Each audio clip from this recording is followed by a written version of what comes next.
This video sponsored by Buy Modes E-Commerce Private Limited.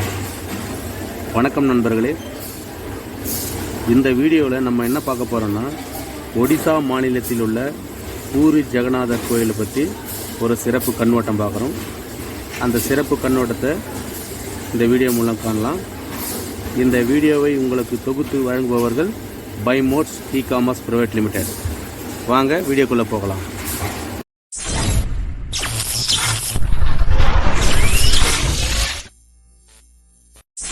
கை கால்கள் முழுமை பெறாத ரூபம், பெரிய கண்கள் கொண்ட வித்தியாசமான முகம். கிருஷ்ணர் இப்படி காட்சி கொடுக்கிற இடம் தான் ஒடிஷா மாநிலத்தில் இருக்கிற பூரி ஜெகநாதர் கோயில். எல்லா கோயில்கள்லயும் பாத்தீங்கன்னா இறைவனுடைய சிலா ரூபம் கல்லாலேயோ உலோகத்தாலேயோ தான் செய்யப்பட்டிருக்கும். ஆனா பூரியில இருக்கிற ஜெகநாதர் தாரு பிரம்ம கட்டைங்கிற மரத்தால செய்யப்பட்டவர். சகோதர பாசத்தை உயர்வாக சித்தரிக்கிற கோயிலுங்க இது. இங்க கிருஷ்ணரோட சேர்ந்து சகோதரர் பலராமனும் சகோதரி சுபத்ரையும் கர்ப்ப கிரகத்துக்குள்ளேயே இருப்பாங்க.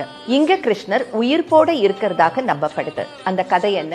யாதவ குலமே அழிஞ்சு போய் கிருஷ்ணர் தன்னுடைய அந்திம காலத்துல வாழ்ந்துட்டு இருக்காரு. ஒரு மரத்து மேல அவர் உட்கார்ந்து காலாட்டிட்டு இருக்கும் போது வேடன் ஒருவன் அவருடைய கால விலங்குன்னு நினைச்சு அம்பை எய்திடுறான். கிருஷ்ணரும் தன்னுடைய உடலை துறந்துடுறாரு. அவருடைய உடலுக்கு எரியூட்டி விட்டு பாண்டவர்கள் கிளம்பி போயிடுறாங்க. அந்த இடத்துலயே காத்துட்டு இருக்கிற வேடன் கொஞ்ச நேரத்துல மிரண்டு போயிடுறான். என்ன காரணம்? அடுத்த எபிசோட்ல பார்க்கலாம். இது சிம்பிளி டிவைன் பூரி ஜெகநாதர் சீரீஸ். கிருஷ்ணருடைய உடலுக்கு பக்கத்துல இருந்த வேடன் ஏன் மிரண்டு போனான்? தகனம் செய்யப்பட்ட கிருஷ்ணருடைய உடல் முழுவதும் எரிஞ்சு போயிருந்தாலும் அவருடைய இதயத்துக்கு மட்டும் எதுவும் ஆகாம நீல கலர்ல தொடர்ந்து மின்னிக்கிட்டே இருந்துதான். ஏற்கனவே கிருஷ்ணருடைய முடிவுக்கு நாம காரணமாயிட்டோம். மின்னிக்கிட்டு இருக்கிற இந்த பொருளால ஏதாவது பிரச்சனை வந்துடுமோன்னு பயந்து போற அந்த வேடன் அந்த இதயத்தை ஒரு தாரு பிரம்ம கட்டையில வச்சு கட்டி கடல்ல மிதக்க விட்டுட்டு போயிடுறான். பூரி நகரத்துல இந்திரதுய்மன்கிற அரசன் இருந்தான். அவனுடைய கனவில் வரும் கிருஷ்ணர் கடற்கரையில ஒரு குறிப்பிட்ட இடத்துல நீ போய் நில்லு, அங்க ஒரு தாரு பிரம்ம கட்டை கரை ஒதுங்கும், அதை எடுத்துட்டு வந்து சிலை வடித்து கோயில் கட்டுன்னு சொல்றாரு. அதன்படியே இந்திரதுய்மனும் படையோட போய் மரக்கட்டைக்காக காத்துட்டு இருக்கான். கிருஷ்ணர் சொன்னபடியே மரக்கட்டையும் மிதந்து வந்து கரை ஓரமா ஒதுங்குது.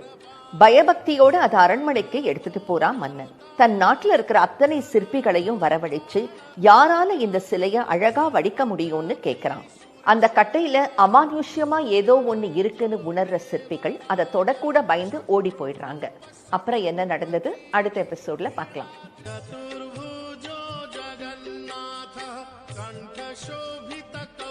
இது simply divine Puri Jagannath series. கிருஷ்ணருடைய சிலையை வடிக்க முடியலையேன்னு மன்னன் வருத்தப்பட்டு இருக்கிற நேரத்துல ஒரு வயதான சிற்பி அவரை சந்திக்க வராரு.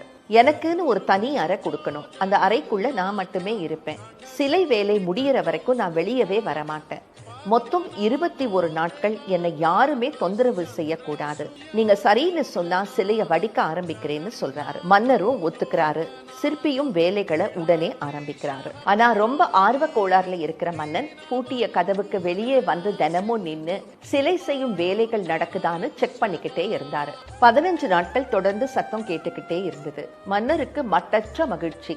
ஆனா 16வது நாள் அறையிலேருந்து எந்த சத்தமும் கேட்கல.